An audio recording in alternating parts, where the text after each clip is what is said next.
Today's menu is all about being outdoors. Whether you're going to a wine fest or having a picnic, it's portable, fast, but not lacking in flavor. We're going to be doing grilled chicken and pineapple teriyaki skewers with a homemade teriyaki sauce, bruschetta with fresh feta cheese and heirloom tomatoes on grilled buttered bread, and then cheese-stuffed jalapeno poppers wrapped in bacon. Come in the kitchen and we'll get all of that started. Hi, I'm Laura Will. I'm a wife, a mom, a blogger, and a busy bakery owner. I'm also a self-taught home cook, baker, and cake decorator, all wrapped into one. My food style is easy and delicious.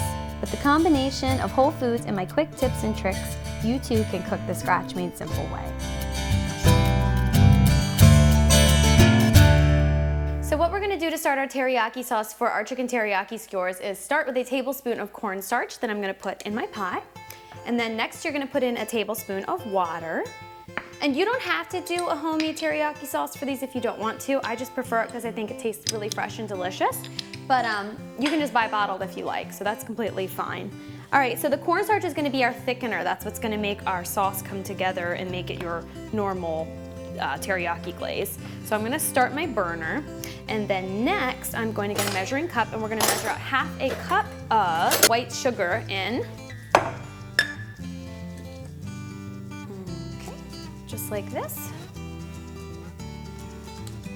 And then next you're going to do a half a cup of soy sauce. This is imperative for your teriyaki sauce. It's not teriyaki sauce without soy sauce.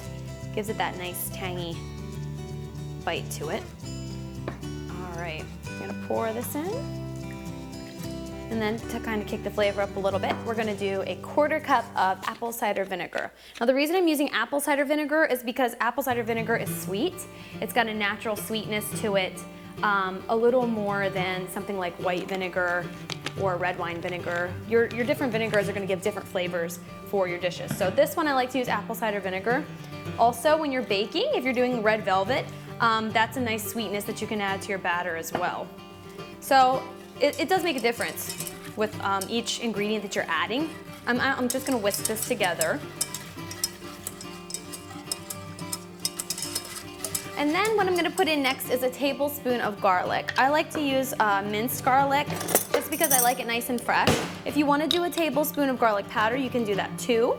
But when I'm doing marinades that are gonna sit in the fridge for several hours, I kinda like to use fresh. Fresh is always best when you're cooking and baking. But yeah, if you have garlic powder on hand, that's completely fine. That'll work just fine. So I'll whisk my garlic in, and then you're going to do a half a teaspoon of ginger. Again, you can use fresh ginger. That's going to be a nice, strong, pungent flavor. But today I just have ginger, powdered ginger in my cabinet, so that's what I'm just gonna use, because it's okay, either way. Ginger is delicious. It's a nice, bitey ingredient to add to this, and you definitely need this in your teriyaki sauce to make it taste like teriyaki. All right, and then I'm gonna put a little bit of pepper, just a little bit of ground pepper. A little bit goes a long way. And then there you have it. You're just gonna leave this on the stovetop for a good 3 to 5 minutes to kind of come together and get thick. It doesn't have to get super syrupy because this is gonna be a marinade, but if you were cooking this that you were gonna put fresh on a dish, you would let it cook a little longer and kind of let that cornstarch set in and make it start thickening. That's a thickening agent, so that's what that's gonna do for you. So this looks good. I'm gonna leave this alone for right now. I'm gonna grab some chicken breast out of the fridge because that's what we're going to be using for our skewers. All right, and I have 2 nice big chicken breasts that I'm gonna dice up. And we're gonna put this in a bowl, and that's when I'm gonna sit my chicken in to marinade. Now, I like to do this overnight a lot of times because it gives your chicken the time to sit and really absorb all of those flavors in a marinade. If you don't have that much time, you're kind of throwing this together. The day that we went to the vineyard, I actually worked at the bakery that day, so I didn't have a lot of time for my marinade. So it still tasted absolutely delicious. I just put it in the fridge for a couple hours and it was fine. So I'm doing this long ways because I want to leave nice big chunks because I'm going to be putting these on a skewer. So you don't want them falling off and being little pieces. I'm going to do it real nice and big like this. This is the size you want to leave it. So we'll just put these aside. I'll cube these up real quick. And then these are going to absorb all of that nice, tangy teriyaki glaze. And I'm gonna grill them, so it's gonna also caramelize and bring out the sugars in all of that teriyaki and be really delicious. We're gonna put pineapple chunks on as well. And it makes a perfect chicken teriyaki combination. Teriyaki goes great with pineapple, I love it. This stuff, I'm just discarding this with the fat. You don't need that. I like to just cut that right off, just like this. You're not gonna be putting that on your skewers. And kind of just come in here and trim like this. Okay, and I'm gonna cube the rest of this up too.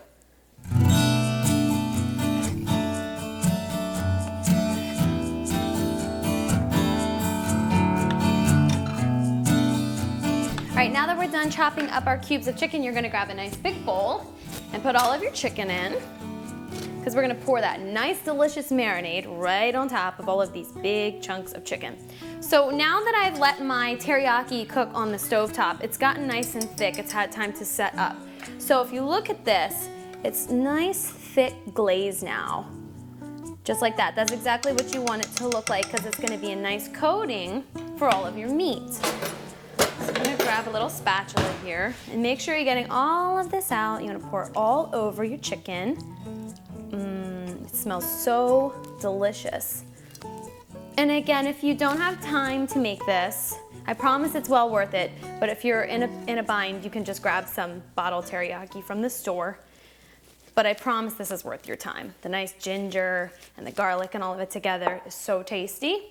All right, so I like to kind of make sure all of my chicken is down in the glaze. Just give it a nice stir like this, because the whole point is coating this and making sure that it's getting nice and absorbed of all these nice teriyaki flavors.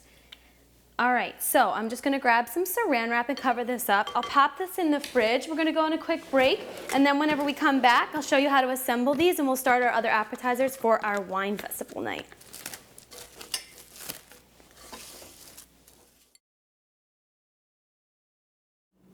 All right, welcome back from the break. We have our chicken teriyaki marinating in the fridge, and next we're gonna be doing bacon-wrapped stuffed jalapenos. That's right, they're amazing, delicious, and word of advice, make sure when you're cleaning these guys out that you're getting all of the seeds out of the middle, because we're gonna be stuffing these with cream cheese and mozzarella, and then we're gonna be wrapping them in bacon and putting them in the oven.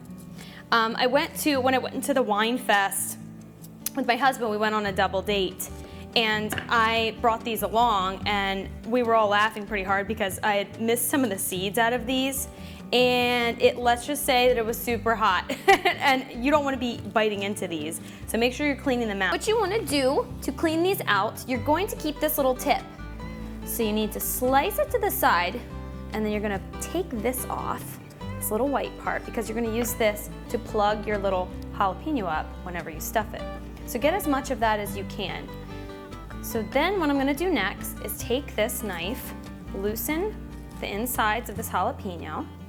Be careful. A really nice tip for this is if you have a vegetable peeler, you can kind of get the tip in and get all around. I'm just using a little plastic butter knife because that's what's working well for me to get this out. So I'm just gonna go around and kind of scoop this out. It can be a little tough if they're, just take your time.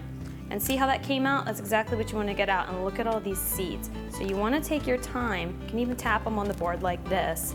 You want to dig all those out. And they can remain at the bottom. So see how I'm scraping at the bottom and there's still some coming out? That's what you want to be looking down in here to make sure you're getting out, because I didn't do that the first time, and some of us got a nice fun surprise with a super hot bite. They're absolutely delicious. You just want to make sure you're getting these out because you don't want to overpower, your palate with this super hot, spicy seed. That's kind of against the point. So I don't know if you can really see in here. I'm going to rip one open just so you can see, but you want to do that. You want it to be nice and clean that you're getting this out. So I'm going to finish cutting and cleaning these up real quick, and then we'll start stuffing these in just a second.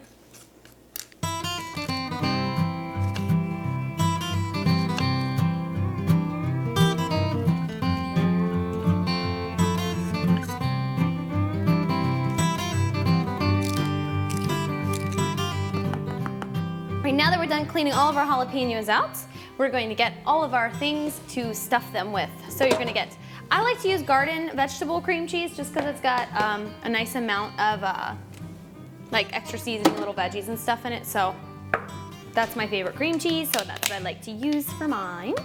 And then you're gonna get string cheese. This is easy, so you don't need to get like shredded cheese to try and stuff in here and all of that. This is the perfect size, so that's why I like to get the string cheese. So what you're going to do, I'm gonna grab a knife real quick, just like a little butter knife, and you're gonna take a little bit of your cream cheese. Don't do a ton, but just a little bit, like a nice little chunk like that. You're gonna put this down in first, the bottom. Then you're gonna take your string cheese and cut a little chunk, not too much because you don't want it oozing all out. You're gonna push that down in, and then you're gonna take a little bit more cream cheese and you're gonna top it off just like that. And then how I made these little tops that I cut off the tops of my jalapeno, you're gonna kind of stuff that in, and that's gonna be a little topper, and it's gonna help keep some of that cheese in so it doesn't all ooze out. So I'm gonna assemble these, and then we're gonna wrap them in the bacon.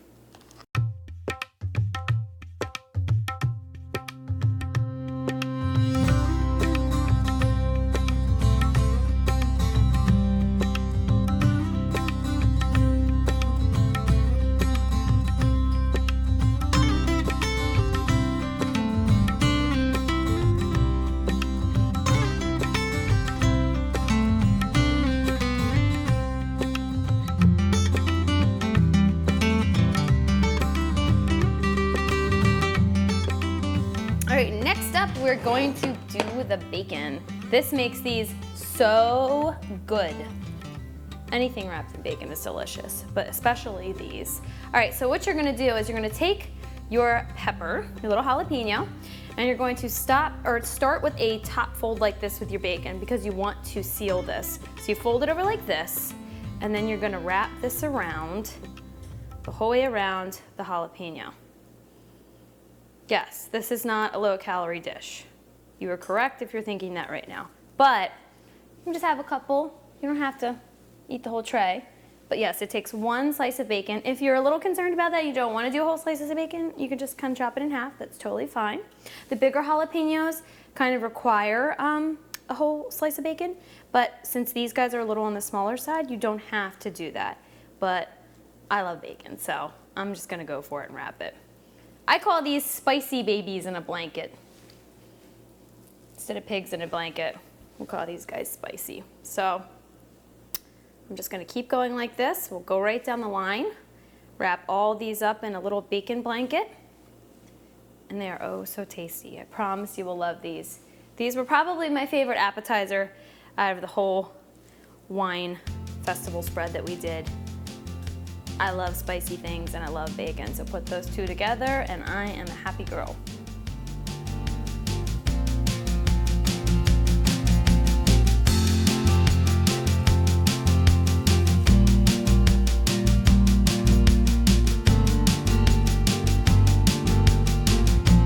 All right, now that we have all of our jalapenos wrapped in bacon, we're gonna pop these in the oven at 425 for about 10-15 minutes.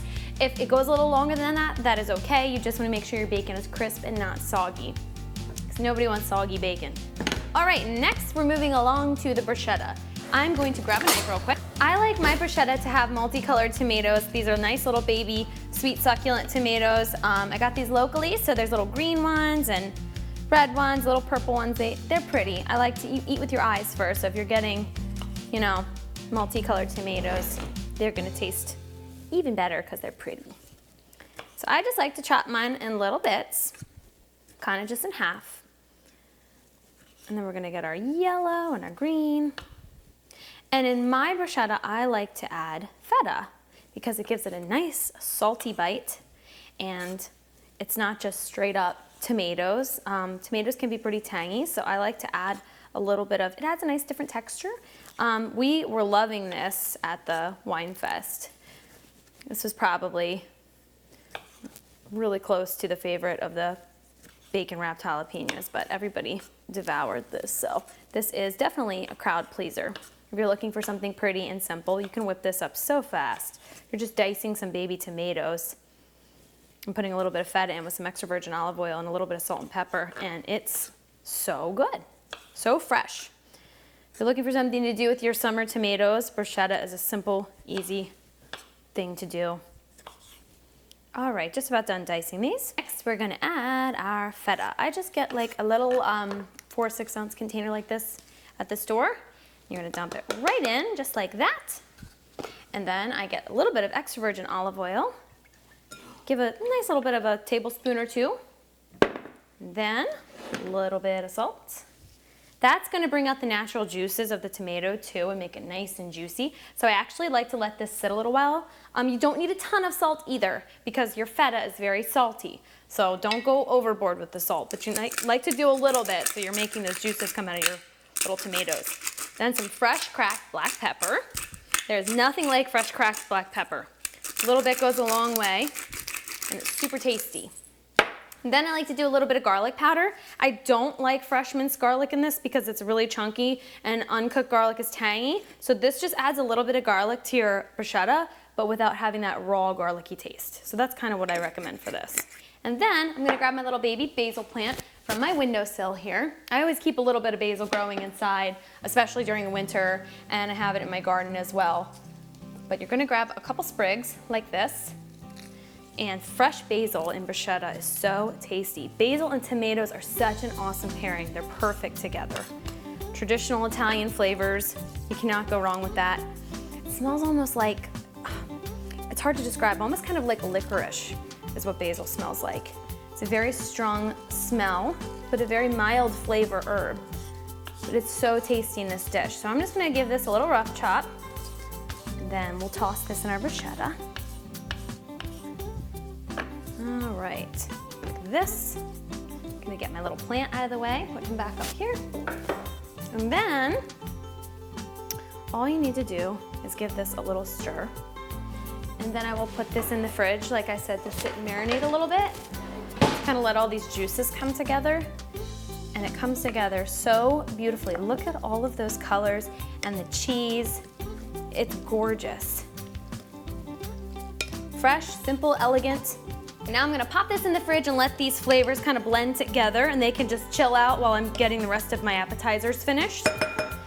We're gonna go on a quick break, and when we come back, I'm gonna assemble the skewers, the teriyaki chicken skewers, and then we'll grill up some bread and butter to go with our delicious bruschetta. Stick around, we'll be right back.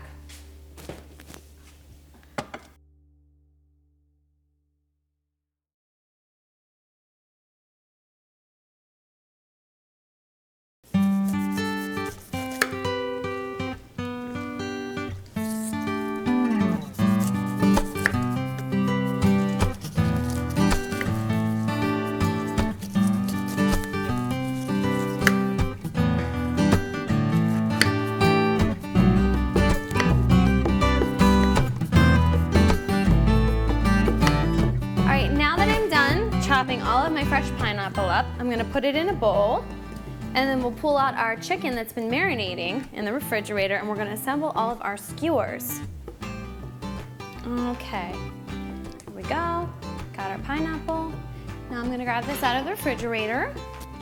And again, the best way to do this is overnight, so your chicken has a long time to kind of marinate in this nice fresh teriyaki sauce. But even an hour will go, a long way rather than just putting it on the skewers. You want to let this marinate.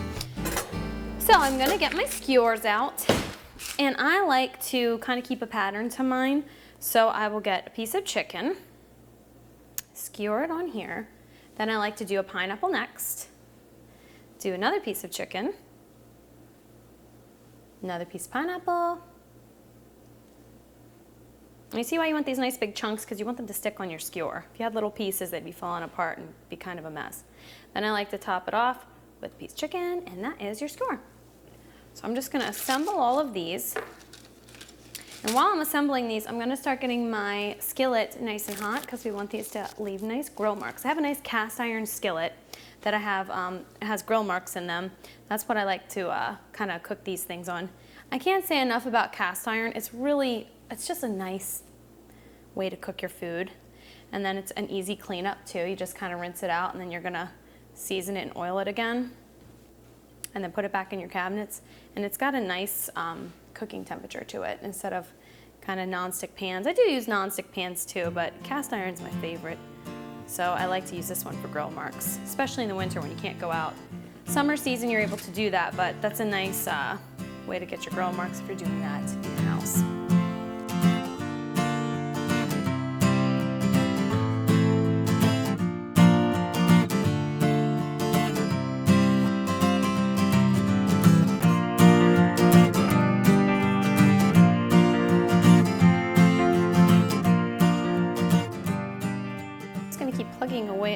skewers.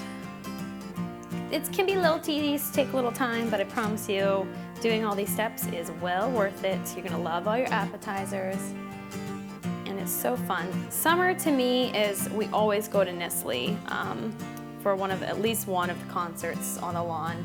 My husband and I love to do that with my sisters every year. We do it annually. This past time we went with my co-worker, our manager at Scratch, and her husband. We went on a double date, and that was a lot of fun. So it's a nice evening being outdoors and eating good food, drinking good wine. You need to try it. If you haven't ever gone, you'll love it. So, all right, I'm gonna put this bowl right here in the sink, get it out of the way, rinse my hands off. And as you can see, my pan is smoking, it's nice and hot. What I did here was I sprayed it with oil. I'm gonna give it another little spritz because the last thing you want is your chicken really sticking to that. So I'm just gonna do that with some cooking spray. And what's gonna happen here is all of this, oh, hear that? Perfect. That is the sizzle you want. And it's going to grill. I like to kind of do mine crisscross like this so my meat is on here. And if you feel like it's a little too hot, just turn it down. Totally okay. We're just gonna grill these guys up. I wanna give them a few minutes on each side.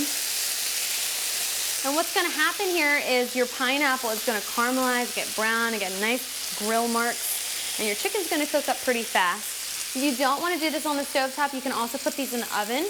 I did this the day I made them, but I really recommend getting the nice grill marks on them because it caramelizes the sugar in the teriyaki glaze. And it makes it really succulent and sweet and crispy and delicious with this pineapple. You're just gonna let these guys cook away. See this? It's already getting some grill mark on the chicken. That's exactly what you want. And if you could smell it in here, oh, it smells so good. It is delicious. All right, doesn't take too long, just a few minutes on each side. Gonna keep an eye on these, just kind of flip them as we go. Just gonna do them about a quarter turn. Like that. Keep an eye on these guys, just a few minutes each side. All right, there we go. In the meantime, I'm gonna check our bacon-covered jalapeños. I'm gonna grab a glove. These guys, oh, so tasty. Spicy, cheesy, crispy bacon. Get a load of these. Oh my goodness. They are fabulous. If you haven't tried this can be a little tedious too, but I promise you they're so good and worth your time. Okay, here we go. Check these guys out. Keep flipping them. You can let these go a little bit too. I'm just kind of keeping an eye on them because I like to make sure they're not burny. You can kind of keep rotating them to make sure that you're getting an even grill mark. But they're okay. They're safe to leave a little bit. You don't have to worry about them burning too much. There we go. Perfect. All right, so in the meantime, while these guys are cooking, I'm gonna turn this down a little bit. What I'm going to be doing next is I'm gonna get a skillet because, as you remember, we've got bruschetta in the fridge, our tomatoes and our feta together. So I'm going to grill up some an Italian loaf that I got at the store, which is pre-sliced. I'm just gonna grab it, and I'm gonna grill it in a little bit of butter here that's melting in the pan to get a nice crisp bread for our bruschetta. Oh, look how fast it's cooking already. Oh, and if you can see it, it's caramelized, it's brown, sweet, tangy, crispy, so good. All right, and what you wanna do is coat your pan with this nice salted butter because this is what you're gonna grill your bread in. It is so, you want it to be nice and crunchy and flavorful. I like to kind of just skip past these small pieces and I go for the big guys right in the middle because that's what you're gonna be putting your bruschetta on. So you want to have nice, big pieces for your, you'll just do like a low to medium heat for this. It doesn't have to be crazy with your grilling your bread. You're gonna just stick 3 pieces at a time is pretty good. And you're gonna let that simmer and bake like that. All right, we want these to be getting nice and crisp and golden brown in your butter here in your skillet. It goes pretty fast. You just want your temperature to be on a medium-high heat, and you just put your butter in, and then this is exactly what you want it to look like. Nice, delicious, crispy, golden brown, just like a grilled cheese. Perfect. Oh my gosh, you can smell the butter, and you can feel the crispness in the bread. It's gonna be crunchy and delicious, super tasty with our nice fresh bruschetta on there. I love this, I'm excited.